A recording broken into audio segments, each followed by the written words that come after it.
just going to brief. I'll just put a few slides together to kind of demonstrate the techniques here. So just going to demonstrate a couple of things. First of all, in PowerPoint, if you're in slideshow mode, it's easy to do some annotations and some drawings, right? Or you can supplement that. It has kind of reduced functionality and features, but you can supplement this using MS, Microsoft's Whiteboard, right, which is available on portal.office.com, and I'll show you that in a minute.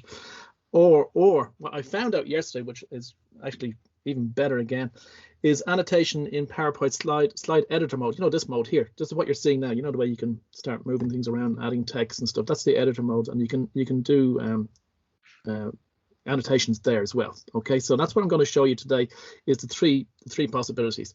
So in slideshow mode, it's possible to annotate and insert drawings using electronic pen and touchpad, or with a touch screen. So here's one setup.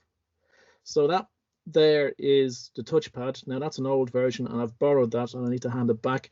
But this screen here is a touch screen, so I'm lucky in that regard. I can ditch this now and just continue on my touch screen. But that's the setup. It plugs in, that touchpad plugs into your USB port. You got a pen there to help you annotation, and I'll use that in a few minutes just to show you what that looks like. Okay, so using a mouse pad is really a disaster. It's just not possible, or a mouse. Okay, but PowerPoint slideshow has limited set of annotations. I'm just going to go to slideshow and show you what I mean. So first of all, can you see the slideshow now? Is that all full screen for everybody? Yeah. Yes. Yeah. Okay. So I touch on this, and then I can select a pen. Okay. First of all, I can use a laser pointer. That's good. All right. We've all used laser pointers in the past. Or I can touch a pen, and I can just start, you know, circling things. I can draw boxes on the screen if I want to. Okay. And I'm using my touch screen here, but equally I could just as equally use the pen. There, I'm using the pen now on the touchpad. Okay, it's got limited functionality. I can erase individually, or I can erase everything off the screen if I want to. It has limited set of functionality. Okay, if you want to create a white screen to work with, okay, I suggest you can just insert a blank slide as you need to. Okay, and just use that then to do your drawings if you want to.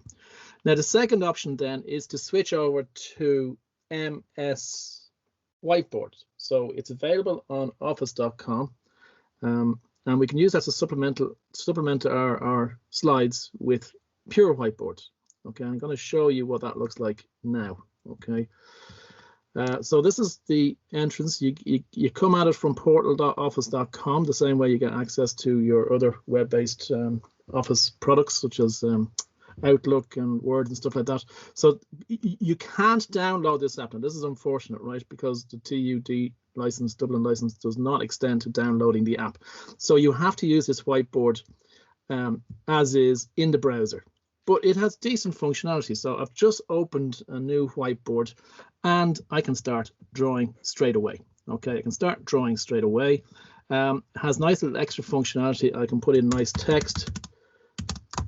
Okay, text box, and then I can move that to where I want it to go to. You can use post-it notes as well.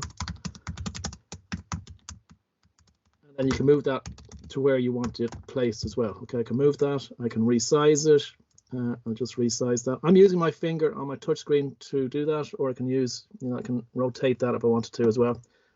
Put at different angles. So that's whiteboard. Now, of course, this assumes you either have the touchpad with the pen, or in my case, you have a screen. It is possible to use your phone for this, okay, this whiteboard functionality as part of your presentation. So I'm going to go back to the presentation, and I have already, now in order to do this, right, yeah, Microsoft Whiteboard. Increased level of functionality can only be accessed on portal.office.com. That's sorry, I might as well finish off that slide, right? Only available at portal.office.com. And you'll have to seamlessly switch between, if you're using Microsoft Whiteboard, you'll have to seamlessly switch between PowerPoint and MS Whiteboard. So I suggest you share the entire desktop on Bongo, and that will allow you to flick using Alt-Tab to flick between the different screens. Close any unnecessary apps such as your Outlook. You don't want any data to be shared with the class, obviously. Okay, so I think I've demonstrated. Yeah, well, hang on, I'm going the wrong way here. Sorry. If you don't have a touch screen or a touchpad, then you can access MS Whiteboard on your smartphone. So to get this into your presentation, you're going to screen share to students. You'll have to share the link with yourself. So get onto your phone, get onto portal.office.com. Okay, I'll show you on Whiteboard. If you look at the settings in here, here, share, right? You can switch sharing on Whiteboard and it gives you a link. See that copy link there? It gives you a link.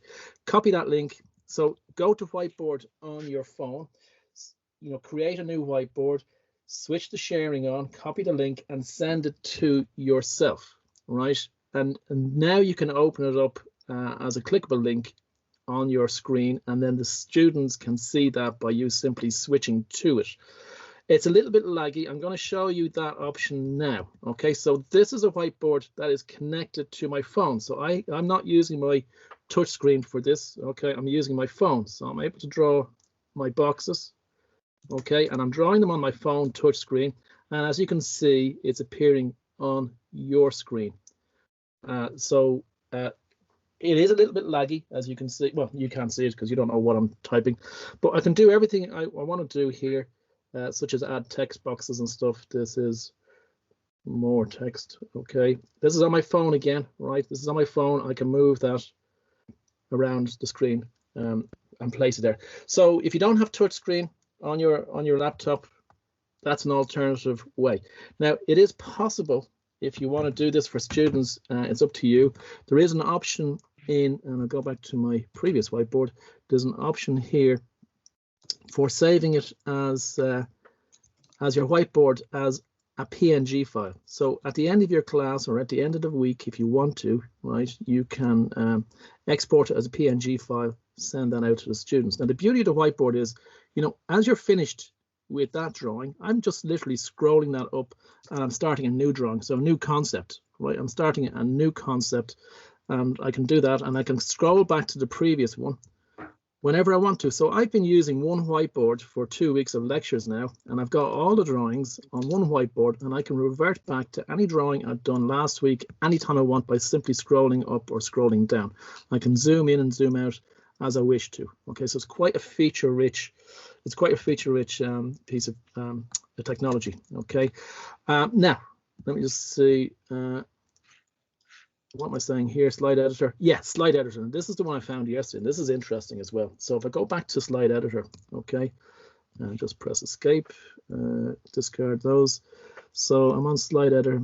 So in slide editor, I found out that PowerPoint actually has a lot of functionality by itself. Okay, so if I open the draw menu, I can see I have pens here, so I can quickly start highlighting things. Okay, just by clicking on the highlighter, highlight text. If I want to do a drawing, I can quickly select a different pen, do this, create my boxes. Now here's the beauty of this built-in PowerPoint stuff. I've just drawn 2 boxes and an arrow in between them. There is a clickable link here that says ink to shape. So if I click that, well, hang on. First of all, I have to lasso it, right? I have to use a lasso to grab those 3 shapes, and I'm going to do ink to shape and see what happens now. Okay, so it's converted that to nice little drawing. All right, that's really a sweet little thing. Likewise, if I did some text, so I'm just writing text now. I'm using my screen, but I could easily use the tablet as well. So I'm just writing in my handwriting. I'm going to lasso that, okay, and I'm going to convert that to text. There's ink to text. Really nice as well. Okay, so you can make everything look really professional if you do that. But the real beauty, and this is for people who use formulae, right, in their slides sometimes, and that's a formula I previously put into my slide, not using PowerPoint. I had to type that, it was horrendous trying to get that formula in presentable. Okay, what I've discovered, right, yesterday is that this ink to math has a little extra feature called Open Ink Equation Editor. So this is what you get now. I'm using my pen on my tablet at this stage because it's very fine controlled is what I need. So I'm just going to start writing a formula. ST equals sigma. Now this, I'm really trying to, yeah, let's come out there.